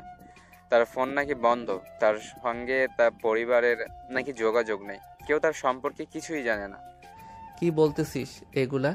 আমার এই একটা ভুলের জন্য এত বড় শাস্তি দিয়ে গেল আমাকে। এখন কিভাবে আমি তাকে খুঁজে বের করব এই এত বড় শহরের মধ্যে? সে আমার উপর এতই অভিমান যে সে কলেজ থেকে রিজাইন নিয়ে চলে গেল। যাকে বেশি ভালোবাসা যায় না, তার উপরে অভিমান একটু বেশি হয়। তুই সেদিন ইংলিশ ম্যাডামের পক্ষ নিয়ে যে সাদিয়া ম্যাডামকে চড় মেরেছিলি, এটা কি তুই ঠিক কাজ করেছিস? ইংলিশ ম্যাডাম তো একদম বাজে একটা। তার মনে শুধু হিংসে, সে শুধু অন্যদের মধ্যে কিভাবে ঝগড়া লাগিয়ে দেওয়া যায় সেটা সে খুব ভালো করে জানে। আর তুই তার পক্ষ নিয়ে সাদিয়া ম্যাডামের সঙ্গে ঝামেলা করে তাকে কষ্ট দিলি এভাবে। কি বলিস? আমি তো জানতাম ইংলিশ ম্যাডাম অনেক ভালো, আর তার কোনো খারাপ দিক আমি তো কখনো দেখিনি। সরি। আরে গাদা, সে ওপরে ভালো সেজে থাকে, কিন্তু ভিতরে সে অনেক খারাপ একজন মানুষ। সে শুধু অন্যের মধ্যে ঝগড়া লাগিয়ে দেয়, এটাই তার যেন প্রধান কাজ। তার সঙ্গে কেউ ঠিক মতো কথা বলতে চায় না। আর তুই তার জন্য আমাদের সিনিয়র ভাবিকে চড় মেরে বসলি, এটা তুই ঠিক কাজ করিসনি। এখন যা হবার তা তো হয়ে গেছে। আমি এখন সাদিয়া ম্যাডামের সঙ্গে দেখা করতে চাই, ওনার কাছে আমি ক্ষমা চাইতে চাই। আমি আর কখনোই ওনাকে কষ্ট দিয়ে কথা বলবো না, ওনার গায়ে কখনো হাত তুলবো না। তুই যেভাবে পারিস তার সঙ্গে আমার একটু যোগাযোগ করিয়ে দে। বিশ্বাস কর, আমি তার হাত পা ধরে হলেও ক্ষমা চেয়ে নেব, কিন্তু আমি এই ভুল শোধরাতে চাই। কিন্তু কিভাবে তুই বল শুধরাবি? বল, সে কোথায় থাকে কেউ জানে না, তার ফ্যামিলি জানে না সে কোথায় থাকে। তাহলে আমরা কি করে জানবো যে সে কোথায় আছে, এখন কি করতেছে? কিছুই তো বলতে পারবো না। তার ফ্যামিলির সঙ্গেও নাকি তার কোনো যোগাযোগ হয় না। কি বলতেছিস তাহলে? এখন তাকে কিভাবে খুঁজে বের করব? কেউ না কেউ তো জানে সে কোথায় এখন থাকতে পারে। তাকে যেভাবে হোক খুঁজে বের করতে হবে। আমাদের সব বন্ধুর সঙ্গে কথা বল, সবার সঙ্গে কথা বলে তাকে খুঁজতে হবে। যেভাবেই হোক তাকে কিন্তু আমার লাগবে। তোরা যেভাবেই হোক ম্যাডামকে আমার সামনে এনে দাঁড় করিয়ে দে। তুই যত সহজভাবে নিচ্ছিস বিষয়টা আসলে তত সহজ না। এটা অনেক বড় একটা কাজ। তুই বুঝতে পারতেছিস যে এখন ওনার কোনো নাম্বার নাই, উনি কোথায় থাকে কেউ জানে না, এমনকি তার ফ্যামিলিও জানে না। তাহলে আমরা তাকে কিভাবে খুঁজে বের করব বল? এটা তো অনেক ঝামেলা আছে। আমির আর সাদিয়ার প্রেম সবেমাত্র পূর্ণতার হাওয়া পেতে চলেছিল, কিন্তু হঠাৎই থমকে গেল তাদেরই ভালোবাসার গাড়িটা। মুহূর্তের মধ্যেই তাদের এই সম্পর্কের ভাঙন শুরু হয়ে গেল। কিন্তু সাদিয়া এখন কোথায় আছে কেউ জানে না, এমনকি তার ফ্যামিলিও জানে না যে সাদিয়া এখন কোথায় থাকে, কি করে। সে কলেজ থেকেও রিজাইন দিয়ে একেবারে চলে গেছে। তাই আবির আর আবিরের বন্ধু প্রিন্সিপাল স্যারের কাছে যাওয়ার জন্য প্রস্তুতি নিচ্ছে। তারা ভেবেছে প্রিন্সিপাল স্যার হয়তো কিছু জানে সাদিয়া ম্যাডাম সম্পর্কে, সে এখন কোথায় থাকে, কি করে। স্যার, সাদিয়া ম্যাম যে সেদিন রিজাইন দিয়ে চলে গেছে, সে কোথায় গেছে? নতুন কোনো জায়গায় চাকরি করতে চলে গেছে কিনা? আপনাকে কিছু তো বলে গেছে, যদি আমাদেরকে একটু ইনফরমেশন দিতেন যে সে এখন কোথায় আছে, তাহলে আমাদের অনেক উপকার হতো। দেখো, সে আমাকে শুধু রিজাইন পেপার দিয়ে চলে গেছে। সে কোথায় যাচ্ছে এবং সেখানে গিয়ে কি করবে এ বিষয়ে আমার সঙ্গে তার কোনো কথাই হয়নি। তাই আমি তোমাদের কিভাবে বলবো যে সে এখন কোথায় আছে বা কি করতেছে? স্যার, আপনি কাগজগুলো একটু বের করে দেখেন, সেখানে হয়তো কিছু না কিছু ইনফরমেশন আমরা পেতে পারি। প্লিজ আপনি একটু আমাদের হেল্প করুন। আপনি যদি আমাদের একটু হেল্প করেন তাহলে আমাদের অনেক উপকার হবে। আমি সাদিয়াকে খুঁজে বেড়াচ্ছি অনেক দিন হলো, কিন্তু ওকে খুঁজে পাচ্ছি না। ও কোথায় যে চলে গেছে আমাকে রেখে। ওকে ছাড়া থাকতে আমার অনেক কষ্ট হচ্ছে। মাঝে মধ্যে দম আটকে আসে তার কথা মনে হলে। এটা এখন একটু বাড়াবাড়ি হয়ে যাচ্ছে না? তোমার তো আরো খুশি হওয়া উচিত এই ব্যাপারটাতে, কারণ সাদিয়া তো তোমার থেকে বয়সে অনেক বড়, আর তুমি সেই মেয়েটার সঙ্গে প্রেম করতে চাচ্ছ, আবার নতুন করে সে তোমার জীবন থেকে সরে গেছে। এটা তো তোমার জন্য ভালো হয়েছে, কিন্তু তুমি তাকে আবার তোমার জীবনের সঙ্গে জড়াতে যাচ্ছ কেন? স্যার, সে যে আমাকে কতটা ভালোবাসে সেটা আমি ছাড়া আর কেউ জানে না। সে আমাকে অনেক বেশি ভালোবাসে। আমার জন্য সে সব করতে পারে। সেদিন যদি তাকে চটটা না মারতাম তাহলে তার এত অভিমান হতো না, আর আমাকে ছেড়ে কোথাও রাগ করে চলে যেত না। সেদিন ভুলটা আমারই হয়েছিল, উচিত হয়নি আমার।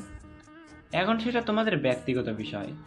আমার তোমাকে একটা পরামর্শ দেওয়ার ছিল, তাই তোমাকে পরামর্শটা দিলাম। এখন বাদবাকি সব তোমার ইচ্ছা। আর তুমি যে বলতেছো কাগজপাতি দেখে কি করবে, যেখানে ওর কোনো অ্যাড্রেস লেখা নেই। আর এটা তো ওর জয়েনিং লেটার না যে ওর অ্যাড্রেস নাম্বার সব কিছু লেখা থাকবে। এখানে ওর কোনো কন্ট্যাক্ট নাম্বার বা অ্যাড্রেস দেওয়া নেই, তাই আমি তোমাদের কোনো প্রকারে হেল্প করতে পারবো না।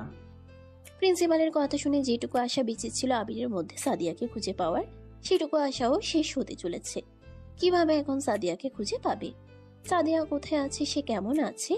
আবির সে কথা ভেবে ভেবে পাগল হয়ে যাচ্ছে। তাকে কিভাবে খুঁজে বের করবে এখন আবির? সবসময় এই বিষয়টা নিয়ে অনেক চিন্তিত থাকে সে।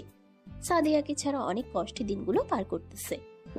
বন্ধু, আমার মাথায় একটা বুদ্ধি এসেছে। তুই একটা কাজ কর, যেভাবেই হোক সাদিয়া ম্যামের বান্ধবীর নাম্বারটা ম্যানেজ কর। দেখ, তার সঙ্গে যোগাযোগ করলে কিছু একটা আমরা ইনফরমেশন পেতে পারি। আমার তো তার বান্ধবীর সঙ্গে কোনো যোগাযোগ বা আমি তাকে চিনিও না, তাহলে কিভাবে তার সঙ্গে যোগাযোগ করব বল? তুই দেখ, আমার মাথা কাজ করতেছে না। তুই একটু চেষ্টা কর তার বান্ধবীর সঙ্গে যোগাযোগ করতে। সাদিয়া ম্যামের বান্ধবীর নাম্বার ম্যানেজ করতে আমার অনেক কষ্ট হয়ে গেল বন্ধু। কতজনকে ফোন করতে হয়েছে, এই নাম্বারের জন্য অনেক কষ্টের পর পেয়েছি, তাও দিতে চাচ্ছিল না। অনেক রিকোয়েস্ট করে নিয়েছি, এখন আমি নাম্বার এনে দিয়েছি। এখন তুই ফোন দিয়ে কথা বল, আমি আর কি বলবো। হ্যালো, কে বলছেন? আপনাকে তো ঠিক চিনতে পারলাম না। কে আপনি? আমি আবির, চিনতে পেরেছেন? এখন আপনার কাছে একটা হেল্পের জন্য ফোন দিছি। যদি আমাকে হেল্পটা করেন অনেক উপকার হতো আমার। কি উপকার বলো দেখি, চেষ্টা করি। যদি আমার সাধ্যের ভিতর হয় তাহলে আমি চেষ্টা করব তোমাকে উপকারটা করার, কিন্তু উপকারটা কি সেটা আগে বলতে হবে তো। যেভাবেই হোক আমার সাদিয়ার নাম্বারটা ম্যানেজ করে দিতে হবে। আর নাম্বার যদি নাও দিতে পারেন, তার লোকেশনটা আমাকে দিন। সে কোথায় থাকে সেই অ্যাড্রেসটা আমাকে দিন প্লিজ। এখন সাদিয়া কোথায় থাকে সেটা তো আমি নিজেও জানি না। আমি শুনেছিলাম ও নাকি কলেজে রিজাইন দিয়ে কোথাও চলে গিয়েছে। ওর বাড়ির মানুষও জানে না যে ও কোথায় আছে। তাহলে আমি কি করে জানবো বলো? আর সব থেকে বড় কথা হচ্ছে ওর ফোনটাও বন্ধ এখন। তাহলে ওর সঙ্গে যোগাযোগ কিভাবে করব?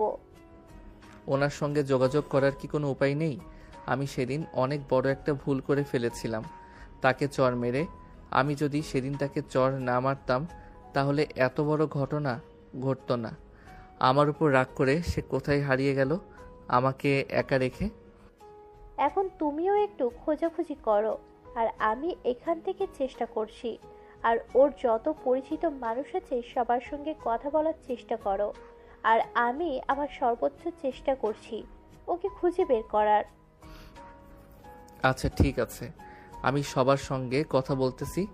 যেভাবেই হোক ওনাকে খুঁজে বের করতে হবে আমার জন্য।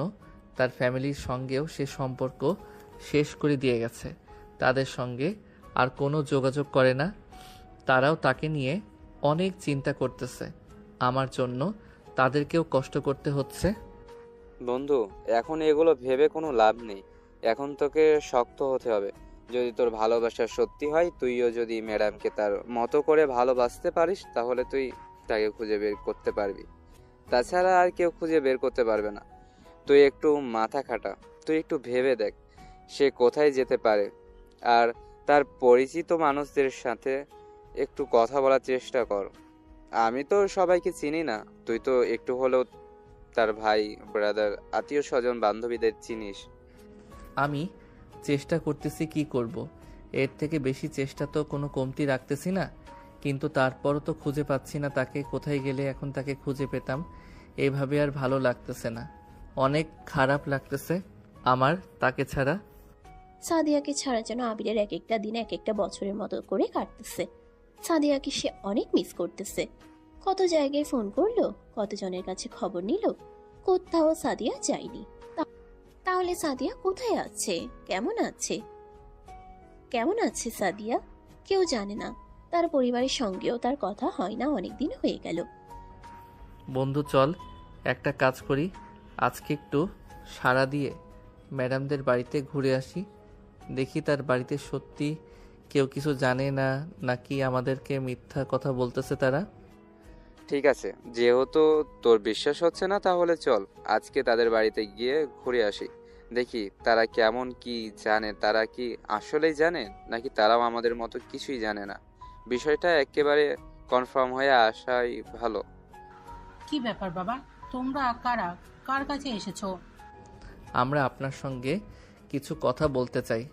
আসলে আমরা সাদিয়া ম্যাডামকে খুঁজতে এসেছি। সে কি বাড়িতে আছে? না তো বাবা, সাদিয়া অনেকদিন হলো বাড়িতে নেই। ও কোথায় গেছে, কি করছে কেউ জানে না। ওকে অনেকদিন হলো খুঁজছে সবাই, কিন্তু কোথায় গেছে কেউ জানে না। কাউকে বলেও যায়নি। কলেজে নাকি রিজাইন দিয়ে চলে গেছে। এখনকার ওপর রাগ করে গেছে সেটা আমরা জানি না। ও এমনিতেই একটু অভিমানী বেশি। কি যে করে ফেলে কিছুই বুঝতে পারছি না। অনেক খোঁজা হচ্ছে কিন্তু এখনো ওর কোনো খোঁজই পাওয়া যায়নি। ও আচ্ছা, আমি আরও ভাবলাম ম্যাডাম হয়তো বাড়িতে আছেন, অসুস্থ আছেন, সেজন্য কলেজে আসতেছেন না। কিন্তু সে যে বাড়িতে নেই সেটা তো জানতাম না। তার নাম্বার কি সবগুলোই বন্ধ নাকি? ওর একটা নাম্বারও খোলা নাই, সবগুলো নাম্বারই বন্ধ বলছে। আমার মনে হয় ও ইচ্ছা করে এমন করে রেখেছে, কারণ ও বাড়ি থেকে কাপড় চোপড় সাথে করে নিয়ে গেছে। আর ফোনগুলো ইচ্ছে করে বন্ধ করে রাখছে, যাতে আমরা কেউ ওর সাথে যোগাযোগ করতে না পারি। আচ্ছা আন্টি, ভালো থাকবেন। তাইলে আমরা এখন আসি, সময় পেলে আবার অন্য এক সময় আসব। আর যদি ম্যাডাম বাড়িতে আসে তাহলে আমাদের একটু ফোন দিয়েন, বলবেন বলবেন যে আবিররা আসছিল। আচ্ছা ঠিক আছে বাবা, যদি আসে তাহলে আমি ওকে বলবো, কিন্তু আমার মনে হয় না ও বাড়িতে আর আসবে। বন্ধু আর কোথায় খুঁজবো বল? খুঁজতে খুঁজতে তো ক্লান্ত হয়ে গেলাম। অনেক খারাপ লাগতেছে তার জন্য। আজকে আমার জন্য সে এই শহর ছেড়ে চলে গেছে। এতই অভিমান করেছে আমার উপর। একটা কাজ করি বন্ধু, আমরা আজকের মতো বাড়িতে চলে যাই, আবার কালকে বের হব খুঁজতে। অনেক তো ঘুরলাম, আর কত ঘুরবো বল। আজকের মতো এখানেই থাক, আবার কালকে থেকে খোঁজা শুরু করব। এখন চল বাড়িতে যাই। হ্যাঁ, সেটাই ভালো হবে। তাহলে চল বাড়িতে যাই, আর কালকে থেকে আবার খুঁজতে বের হব। সমস্যা নেই, আমি তো তোকে খুঁজে বের করবই। তাকে ছাড়া আমি কিভাবে থাকবো এই পৃথিবীতে? সে তো আমাকে বাঁচার স্বপ্ন দেখিয়েছিল, আমাকে ভালোবাসবে বলে কথা দিয়েছিল, আমার পাশে সারা জীবন ঢাল হয়ে দাঁড়িয়ে থাকবে। কিন্তু আজকে কেন আমাকে ছেড়ে অভিমান করে দূরে সরে আছে আমার থেকে? আবির সাদিয়াকে পাগলের মতো খুঁজে বেড়াচ্ছে। সে এমন কোনো জায়গা নেই যেখানে সাদিয়াকে খুঁজতে যাচ্ছে না। সাদিয়ার অপেক্ষায় সেই সব সময় দাঁড়িয়ে থাকে, কখন এসে আবির বলে ডাক দিয়ে কাছে টেনে নিয়ে আদর করবে। তার ওই লাল টকটকে ঠোঁটের সঙ্গে ঠোঁটটা একটু লাগবে। তবে কি সাদিয়া অভিমান করে আবিরের থেকে একদম দূরে সরে গেল? আবির কি সাদিয়াকে আর কখনো ফিরে পাবে না? পরের দিন সকালবেলা আবার আবির আর আবিরের বন্ধু সাদিয়ার খুঁজে বের হলো। আমার মাথায় একটা আইডিয়া এসেছে। আমার জানা মতো সাদিয়া ম্যাডামের আরো অনেক বান্ধবী আছে, তাদের সঙ্গে যদি একটু কথা বলা যায় তাহলে অনেক ভালো হতো। তারাও অনেক ইনফরমেশন দিতে পারতো। তো সেটা তুই এখন বলতেছিস, আগে বলতে কি হয়েছিল? তাহলে কি এতক্ষণে করা লাগতো নাকি? কালকে তো তাহলে ওনার আরও বান্ধবীদের সঙ্গে দেখা করতে যেতাম, তাহলে আজকে ওনার বান্ধবীদের সঙ্গে দেখা করতে যেতে হবে। আচ্ছা আপু, সাদিয়া ম্যাডামের আরও নাকি অনেক বান্ধবী আছে, তাদের নাম্বার কি আপনার কাছে আছে? যদি তাদের নাম্বার আপনার কাছে থাকে তাহলে দয়া করে আমাকে একটু SMS করে পাঠিয়ে দিবেন, আমার অনেক উপকার হতো। তাদের সঙ্গে কথা বলে দেখি তারা কি বলে। আমার কাছে ওর অনেক বান্ধবীর নাম্বার আছে, কিন্তু ওর কিছু ক্লোজ বান্ধবী আছে যাদের সঙ্গে অনেক ক্লোজ। ওদের সঙ্গে ছোটবেলা থেকে একসঙ্গে পড়াশোনা করেছে, যেমন আমার সঙ্গে, তেমন ওদের সঙ্গে। আমি তোমাকে 3-4 জনের নাম্বার দিয়ে দিচ্ছি, দেখো তাদের সঙ্গে কথা বলে তারা কি বলে। আর আমিও চেষ্টা করছি এদিক থেকে। আচ্ছা আপু, আমার মনে হচ্ছে সব থেকে ভালো হবে যদি আমরা সবাই মিলে একসঙ্গে একটু কথা বলতে পারতাম সামনাসামনি, তাহলে বিষয়টা অনেক ভালো হতো। অনেক ভালো হতো। এভাবে ফোনে কথা বলে কোনো কিছুই ঠিকমতো বোঝা যায় না, কে সত্য কথা বলছে আর কি মিথ্যা বলতেছে কিছুই বোঝা যায় না। তাই সামনাসামনি কথা বললে সব কিছু ক্লিয়ারভাবে বোঝা যায়। আচ্ছা, তাহলে আমি একটু পর ওদের সবাইকে নিয়ে একটা রেস্টুরেন্টে আসছি, তোমরাও আসো। তারপর সবাই মিলে কথা বলে দেখি সবাই কি বলে। অনেক অনেক ধন্যবাদ আপু। আর আমরা এখনই রেস্টুরেন্টের দিকে আসতেছি, আপনারা বের হন, তাইলে আমরা গিয়ে বসে আছি, আপনারা ধীরে সুস্থে আসেন। আমির এখন বুঝতেছে ভালোবাসার কষ্ট কাকে বলে। সে এতদিন সাদিয়াকে ইগনোর করেছে, তাকে কষ্ট দিয়েছে, কিন্তু সে তখন ভালোবাসায় কষ্ট বুঝতে পারেনি। কিন্তু এখন সে হারে হারে বুঝতে পারতেছে ভালোবাসার কষ্ট কি পরিমাণ নষ্ট করতে পারে একটা মানুষকে। কি ব্যাপার, কখন আসছো তোমরা? তোমাদের দেখে তো মনে হচ্ছে অনেকক্ষণ হলো তোমরা এখানে দুজন বসে আছো। হ্যাঁ আপু, আমরা অনেকক্ষণ এসেছি। আর টাইম হিসাব করে কি হবে বলুন? আমার তো আর কোনো কিছুই ভালো লাগতেছে না। এখন শুধু একটাই উদ্দেশ্য আমার, সেটা হচ্ছে সাদিয়া ম্যাডামকে খুঁজে বের করা। শুধু একটাবার জিজ্ঞেস করব আমি যে আমার ভুলটা কি এতই বড় ছিল যে আমাকে এভাবে ছেড়ে চলে যেতে হলো? এখন আরো কি জিজ্ঞাসা করতে চাও বলো? সবাই তো আছি এখানে, আর যে যতদূর জানো সব সত্যি করে বলে দিও, কেউ মিথ্যে কথা বলো না। এখন সাদিয়া তো আমাদের যাবার আগে কোনো কিছু বলে যায়নি, তো কোথায় যাচ্ছে, কার কাছে যাচ্ছে, কোথায় থাকবে, কি সমাচার, কিছুই আমরা জানি না। আপনারা কি সবাই সত্যি কথা বলতেছেন? আমি অনেক কষ্টে আছি, প্লিজ আমাকে আর কষ্ট দেওয়ার মতো কথা বললেন না। সাদিয়ার জন্য একদম পাগল হয়ে গেছি। আমি ঘুমাতে পারি না, খাওয়া দাওয়া করতে পারি না, কোনো কিছুই ভালো লাগে না, মানসিক চাপে আছি। আমি এভাবে চলতে থাকলে আমার পাগল হতে সময় লাগবে না। কিন্তু আমার একটা কথা মাথায় আসলো, যে সাদিয়া গায়েব হয়ে যাওয়ার 2-1 দিন পর ও যে কলেজে পড়াতো, সেই কলেজের একটা ম্যাডামের সঙ্গে আমার দেখা হয়েছিল। সে ম্যাডাম আমাকে বলল যে সাদিয়ার সঙ্গে নাকি ওনার কালকে দেখা হয়েছিল, কথা হয়েছিল। এই কথাটা এখন মনে পড়ল, কিন্তু আমি তখন কিছুই জিজ্ঞেস করিনি, কারণ সেটা তখন দরকারি কোনো কাজ ছিল না। কি বলতেছেন? আমরা তো কলেজে গিয়েছিলাম, কিন্তু সে তো আমাকে কিছু বলল না। এই বিষয়ে সাদিয়ার সঙ্গে দেখা হয়েছিল কি না হয়েছিল, এই কথাটা যদি আপনারা আগে বলতেন তাহলে আমাদের অনেক উপকার হতো। অনেক আগেই আমরা খুঁজে বের করতে পারতাম হয়তো। তাহলে এখন চল যাই, আর অপেক্ষা করে কি লাভ? এখন তার সঙ্গে কথা বলে আসি, দেখি সে কি বলে। আমার এখন মনে হচ্ছে যে ওই মেয়েটা হয়তো কিছু জানে, তার কাছে গেলে হয়তো কাজ হতে পারে। তাহলে আপনারা একটা কাজ করুন, এখনই তাহলে ওই ম্যাডামের কাছে চলে যান, তাকে জোর করেন, অবশ্যই সে কিছু জানে, তার থেকে কথা বের করে নিয়ে সঙ্গে সঙ্গে সাদিয়াকে খুঁজতে বের হয়ে যান। হ্যাঁ সেটা তো অবশ্যই, কিন্তু আপনারা সবাই দোয়া করেন যাতে সাদিয়া ম্যাডামকে আমরা খুব তাড়াতাড়ি খুঁজে বের করতে পারি। আর আমি আশা করতেছি যে ম্যাডামের কাছে গেলেই সব কিছু পরিষ্কার হবে। আর আবির, তুমি এখন থেকে আর সাদিয়াকে ম্যাডাম করে বলো না, তুমি করে কথা বলো, প্রয়োজন পড়লে নাম ধরে ডাকো, সমস্যা নেই, কিন্তু এইভাবে আর ম্যাডাম ম্যাডাম ডেকো না, শুনতে খারাপ লাগে। আচ্ছা ঠিক আছে আপু, আপনারা বলেন, আমি চেষ্টা করব এখন থেকে তাকে তুমি করে বলার জন্য। তবে আগে তাকে খুঁজে বের করা বেশি ইম্পর্টেন্ট, তারপরে আপনি তুমি নিয়ে ব্যস্ত হব। সাদিয়ার ব্যাপারে কিছুটুকু হলেও স্বস্তি ফিরিয়ে এনে দিয়েছে আবিরের মনে। তার বান্ধবীদের কথা মতে ওই স্কুলের ম্যাডামের সঙ্গে নাকি তার কথা হয়েছে।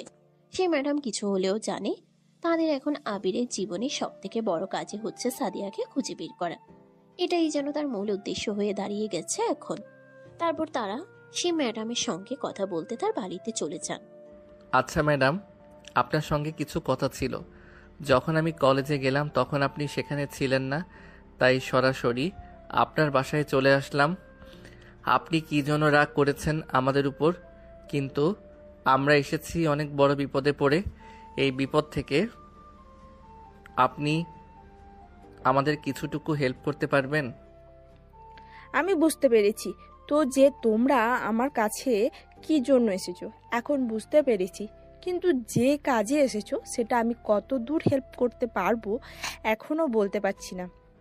আপনি সত্যি করে একটা কথা বলবেন, আপনি কি? আগে বলো শুনি কি কথা, আগে তোমার সেই কথাগুলো জানতে হবে। আমি শুনলাম সাদিয়া নিখোঁজ হওয়ার আগের দিন নাকি আপনার সঙ্গে কথা হয়েছিল, দেখা হয়েছিল আপনার সঙ্গে। কি কথা হয়েছিল সেটা যদি একটু বলতেন আমাকে, আর সে কোথায় এখন থাকে, কি করতেছে, যদি সব কিছু জানেন তাহলে আমাকে একটু বলেন, আমার অনেক উপকার হবে। আপনার কাছে আমি কৃতজ্ঞ থাকব। আমি অনেক খুঁজে বেড়াচ্ছি কিন্তু তাকে কোথাও খুঁজে পাচ্ছি না।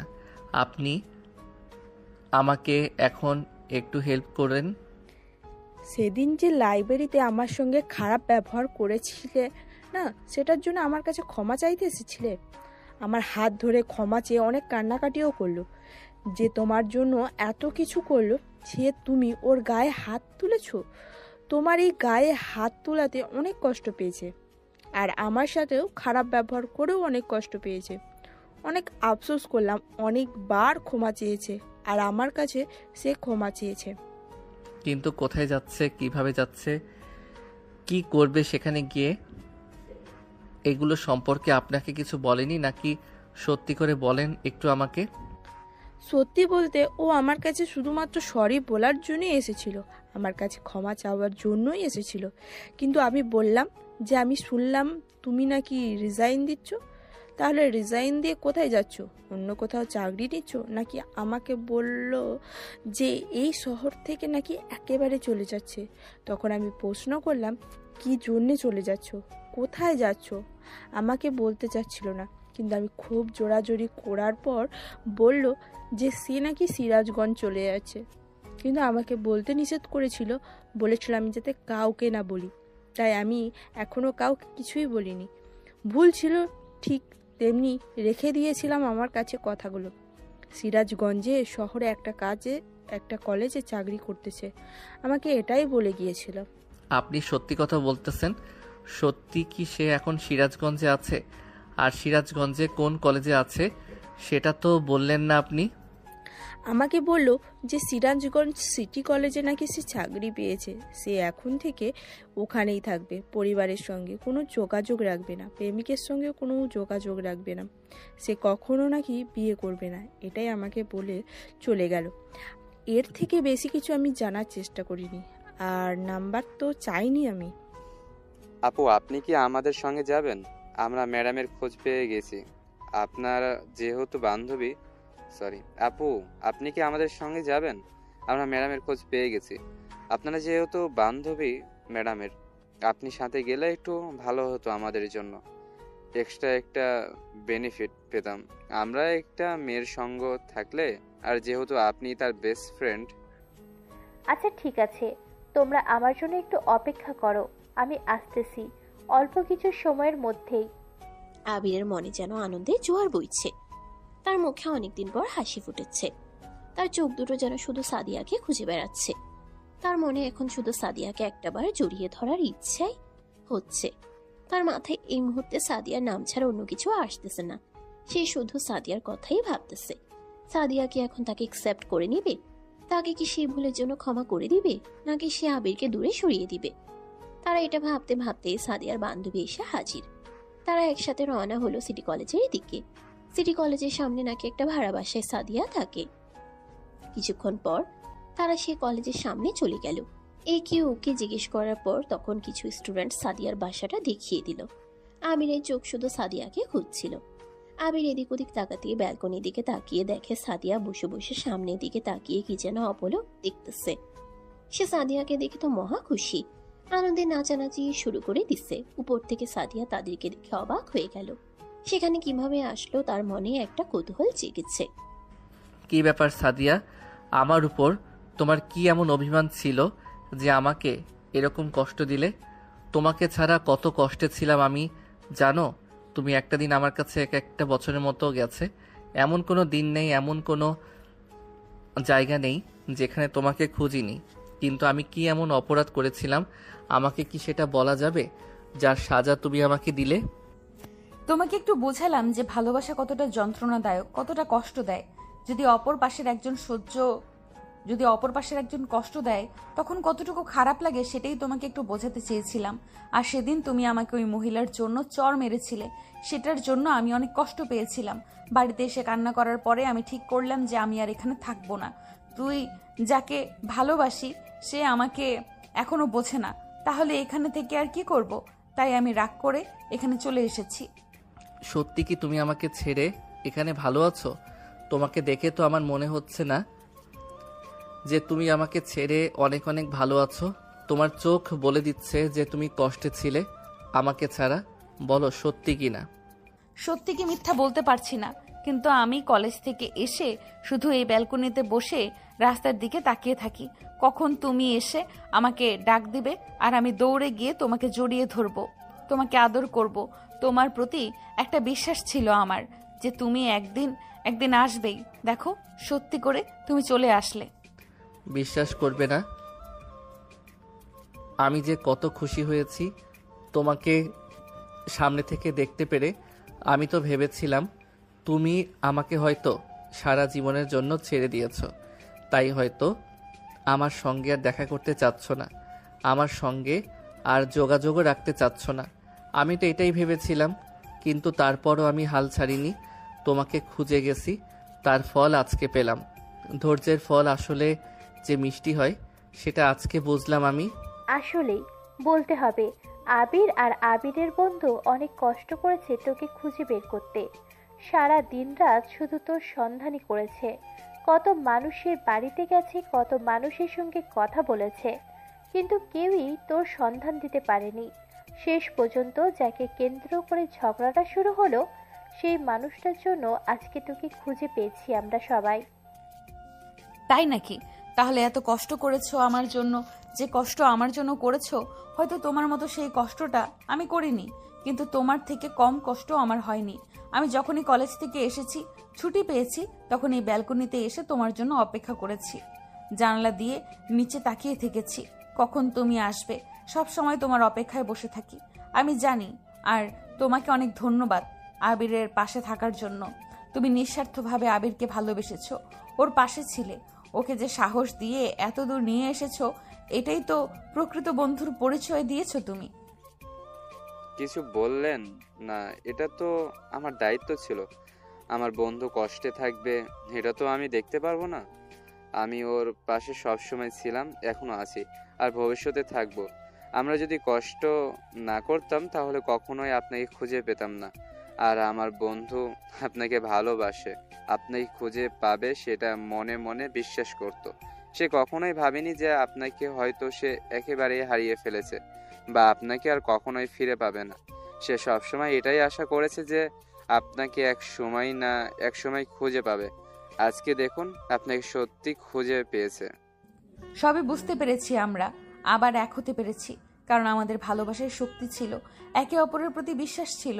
এই অল্প কিছুদিনের মধ্যেই আমাদের একে অপরের মধ্যে যতটা ভালোবাসা তৈরি হয়েছে, এত ভালোবাসা হয়তো বছরের পর বছরেও অনেকের সম্পর্কের মধ্যে হয়ে ওঠেনি।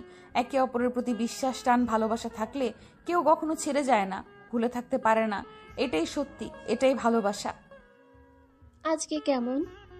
আজকে যেমন সাদিয়া আবির খুশি, তেমনি তাদের বন্ধু বান্ধবীরা সবাই অনেক খুশি।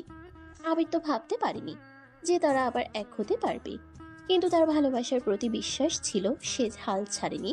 সে সাদিয়াকে খুঁজে পেয়েছে, কিন্তু তার খুঁজে পেতে অনেক কষ্ট হয়েছে। ওই যে কথায় আছে না, কষ্ট করলে কিষ্ট মেলে, সেটাই হয়তো তাদের কপালে জুটলো এসে।